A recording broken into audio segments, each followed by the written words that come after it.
ISUPK.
Give the officer a hand, Most High in Christ.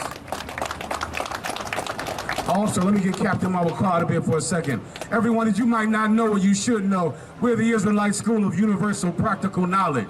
We're out of 1 West Harlem, New York City. And we're right here in Chicago under this man right here, Captain Mahayaman. Give him a hand. Captain Mahayaman is from Chicago, came all the way to New York to be trained by the true men of God to come back and save his people in the town that he loves, and to give the city of Chicago the one thing, the only thing that they need to escape this hell, and that is the love for one another. That's what we need in this city, man. We have great enemies. The police are our enemies. The drugs, the violence, even the water itself is trying to kill you. The air is trying to kill you. And the one thing we have as a steady and sure defense against death is one another. That's all we have, is one another.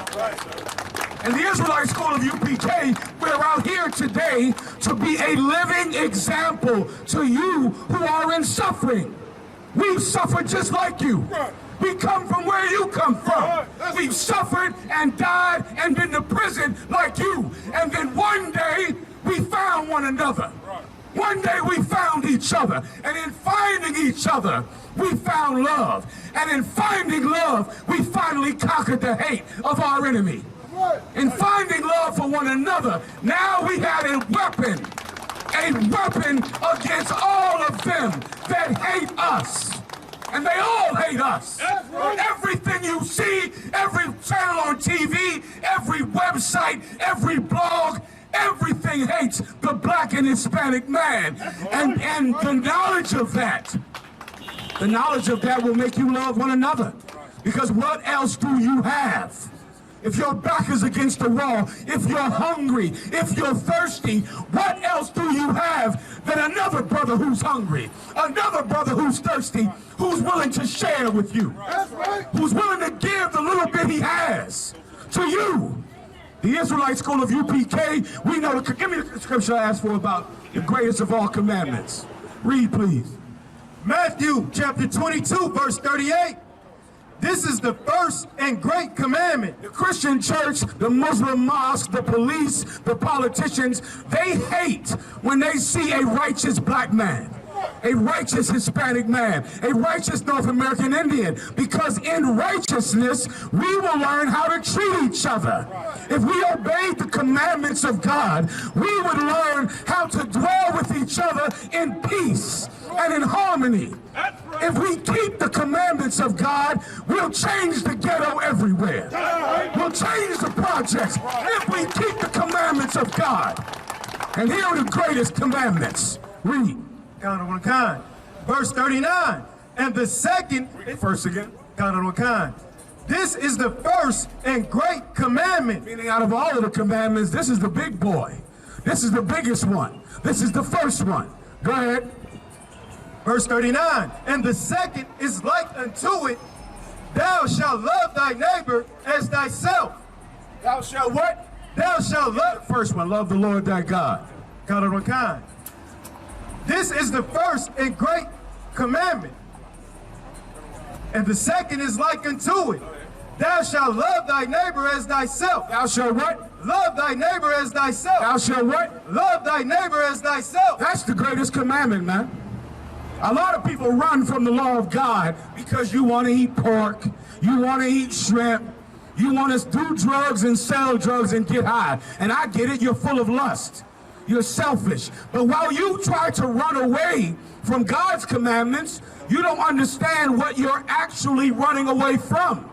If you run away from the commandments, you're also running away from love thy brother as thyself. That's a commandment.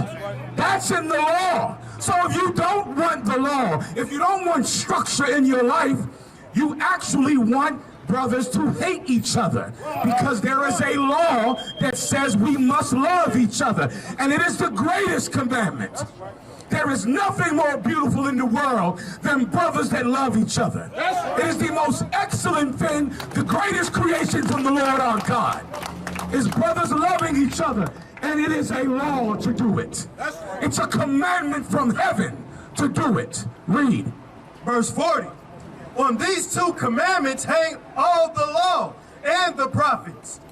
Keep going. 41. While the Pharisees were gathered together, Jesus asked them, saying, what think ye of Christ? Meaning this, Christ went before the religious leaders, and he began to cut them about their lack of understanding in the law. They didn't understand that brothers needed to love each other. They didn't understand that you need to love the Lord thy God with all thy heart and all thy soul. They rejected the commandments for their lust. But you don't see what you're actually rejecting. We come out here in Chicago, we go all over the globe, and in the UK, in Trinidad, London, Puerto Rico, the Dominican Republic, seeking something, but not seeking what your preacher is looking for. Your preacher is looking for money. Your politicians are looking for votes. We go all over the globe looking for the poor, for the sick, for the brokenhearted. And we found them right here. That's right. For the people suffering, for the people dying, for the people that ache. Give me Matthew 5:1. For the people that ache for righteousness, that ache for justice. You thought your whole life you were under a curse. You were right. Here's the good news. That curse ends when you start loving your brother. That's how you break it. You break that curse by caring more about that poor sister who was molested than you care about your own sexual lust. That's how you break this curse, man. By caring more about that poor brother who's been locked up in jail since he was 10 years old than you care about your own greed. That's how you break this curse. Read. Matthew chapter 5, verse 1. And seeing the multitudes, he went up into a mountain, and when he was set, this is written in red, which means Jesus Christ, our King, whose true name is Yahushai Mashiach, the King of Israel. This is what he said when he went into a tall mountain and spoke to a great number of people. Go ahead. And when he was set, his disciples came unto him, and he opened his mouth and taught them, saying, blessed are the poor. Read that again. Blessed are the poor. Read it again. Blessed are the poor. You see how upside down that is for this world? This world thinks that the rich are blessed. They think that white people are blessed. They think politicians and reverends with big fancy cars and private jets. This world thinks that they're blessed. Jesus Christ said, blessed are the poor. If you grew up poor in Chicago, in those projects, in that prison, God sent Jesus Christ to die for you. For you. He saw you in the prison. He saw you in the homeless shelter. He saw you there when you thought no one saw you. When you thought no one would care about your tears or your hunger or your pain. God saw you the whole time and sent his son to save you. Read. Blessed are the poor in spirit, for theirs is the kingdom of heaven. Theirs is what? Theirs is the kingdom of heaven. And in essence, here's the gospel, man. Blacks and Hispanics, North American Indians, sitting on a reservation dying. The Mexicans, the Puerto Ricans, the Guatemalans, the Haitians, all of the people of South and Central America, and the so-called Negro right here in Chicago. You're the chosen people of God. You're the 12 tribes of the nation of Israel. And Jesus Christ died for you to get the kingdom of heaven. Heaven is the place that blacks and Hispanics finally get to rule, finally get to be in charge, finally get to be rich and watch our oppressors suffer for what they've done. That's why we gave up murdering people. That's why we gave up selling drugs. That's why we gave up being evil and wicked to one another, because we knew the reward that we had to come. And now we're out here in Chicago to let you know about that reward. I'll bring up Captain Mawakwa to do the announcement right now so you can find our schools in your city, find our websites, find a brother to get in contact with, man, when you can't take care of your children, when you can't feed your kids. If your sister is battling with whether or not you should have an abortion or not, you call these brothers. If you're getting arrested and you don't have a lawyer, you call these brothers. We're out here to be an example to you. And then after that, we'll expect you to do what we do. With that said, we'll pass the camp over to Captain Mawakwa. Give General Mahayaman a powerful hand. We are the Israelite School of Universal and Practical Knowledge out of 1 West 125th Street, Harlem, New York. We got classes Monday through Friday, 7 to 9 p.m. at 938 East 79th Street. If you want to, we got brothers got flyers just in case you may forget. The number is on the flyer. Get in contact with us ASAP. We taking over the city with this truth. With that, that's our time, Chicago Shalom.